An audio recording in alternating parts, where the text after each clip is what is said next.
Good morning, everybody, and a very warm welcome to the Royal College of Psychiatrists. I am not Professor Wendy Byrne. I am Dr. Kate Lovett. I'm the Dean at the Royal College of Psychiatrists, and I'm sorry for those of you expecting to see Wendy this morning to present this first bit and to welcome you all to the college. Wendy is co-chair of the Gatsby Wellcome project for neuroscience, and it's a project absolutely dear to her heart, and I know how disappointed she is not to be here today. But unfortunately, she is in Yorkshire.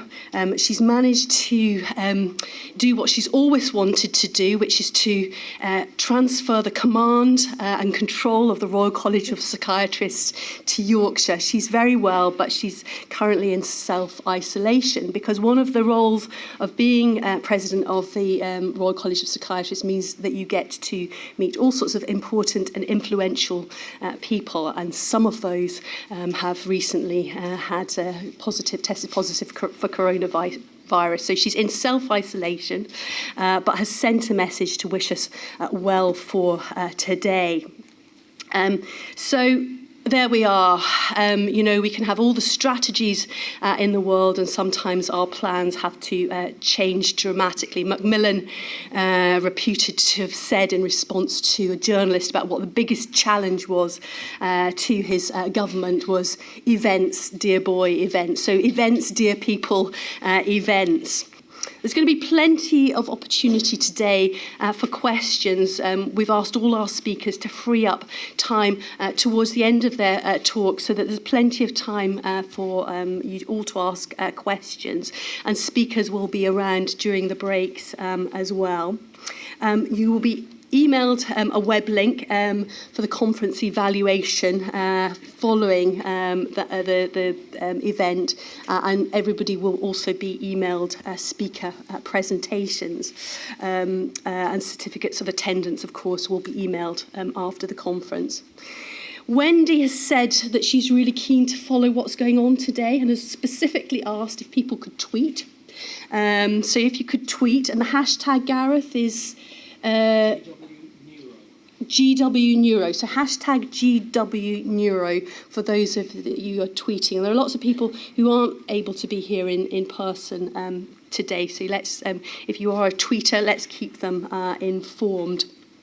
And I wanted just to give a quote, really, from one of my real heroes, Dame Steve Shirley. And this is about bringing this back to patients. Dame Steve Shirley was a fantastic internet developer, started a startup in the 1960s, and was a very successful businesswoman. But she was also somebody who'd known suffering in her life. She'd been a child refugee on kinder transport from Nazi Germany. She had gone on to experience her own depression in her life, and also had a son who had profound autism and died in his 30s. So she was somebody who had known great success in her life, great happiness, but had also known great suffering as well. And she wrote a fantastic book, which I recommend, called Let It Go, which is an autobiography. She's an honorary fellow of the college. And she said, "I know nothing lasts forever, and I know that tomorrow may well be different from today. All the more reason then to welcome the uncertainties of the future, and to see each unknown tomorrow as an opportunity, not a threat. We waste too much time being afraid, when what we should really fear is wasting time." So Wendy's asked that I encourage you all to enjoy today as a break from the front line, that you use the opportunity to connect and network and learn new things, and that's all very important for all our well-being. And I'm just going to finish really reminding us what today is all about. It's about patience. It's about what those of us deliver on the front line. It's about developing new ideas, new treatments, and new understanding. But fundamentally, it's because of the patients that we look after day in, day out. So I'm going to just play us our video about patience.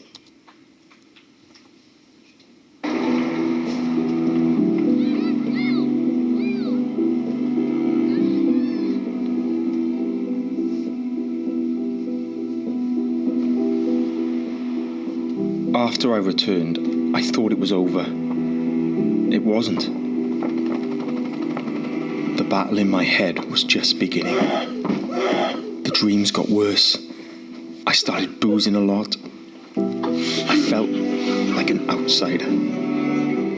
I felt alone. I was a soldier. I was meant to be tough.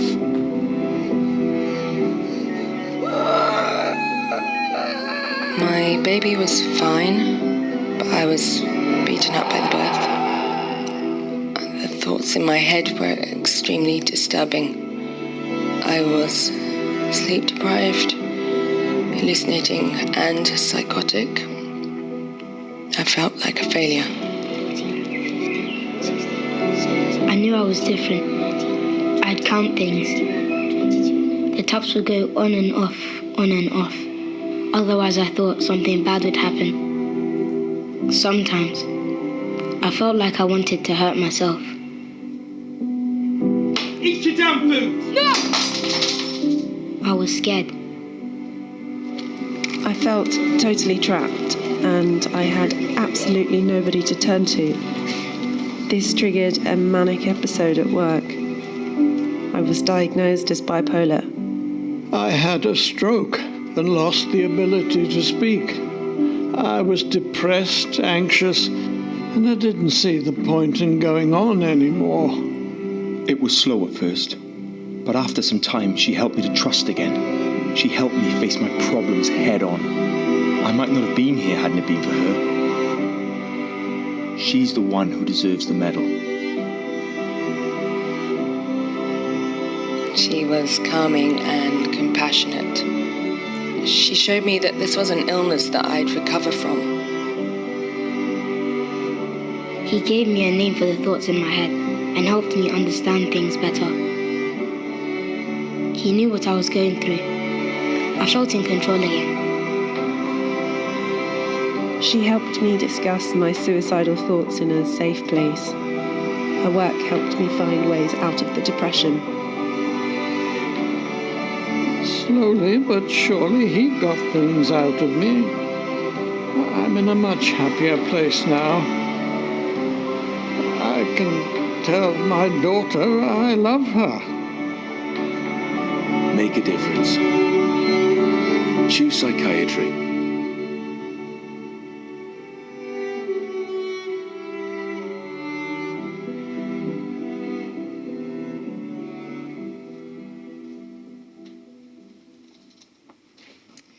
So thank you all for choosing psychiatry, and I wanted to say a special thank you to those involved in the Gatsby Neuroscience project, because I'm absolutely convinced that the work that you're doing has helped our success rate in increasing recruitment to psychiatry over the last 3 years. So very grateful to all the hard work that's going on there, and particularly to Gareth Cuttle, who's directing the project, and to the generous support of both the Gatsby and Wellcome Trust.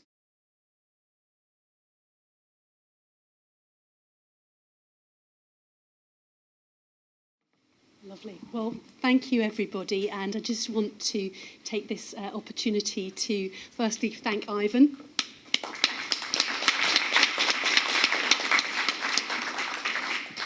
Secondly, thank Gareth Cuttle and the team who've worked tirelessly at putting the programme together. I know, people have come here today and made huge efforts to get here. I really hope it's felt that it's been a worthwhile journey out. There will be opportunity to give feedback, so please do that. And finally, I just wanted to say a personal thank you to you all. I think what we've seen today, or certainly what I've seen, are college values in action. So our values spell the word circle, courage, innovation. We've seen a lot of innovation. We've seen respect at the heart of what everybody's doing. This is about patients and about improving the lives of people with mental illness. Collaboration, well, none of this could have happened if people were working on their own. And, so impressive, isn't it, at the end of every talk about the collaboration, the huge networks, labs and teams working together.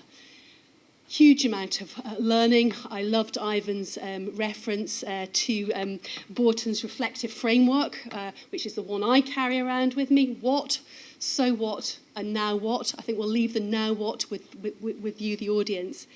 And finally, excellence. This is about the biopsychosocial model, but the Gatsby Wellcome project is about making sure that we have excellence in the biological bit. So thank you to you all. Safe travelling. This is sadly the last event we're having at the college for a couple of months, but look forward to seeing you all back hopefully in the summer. And in the meantime, we're working very rapidly on putting together some e-learning and making sure that people can continue their CPD remotely. So thank you very much and safe travelling.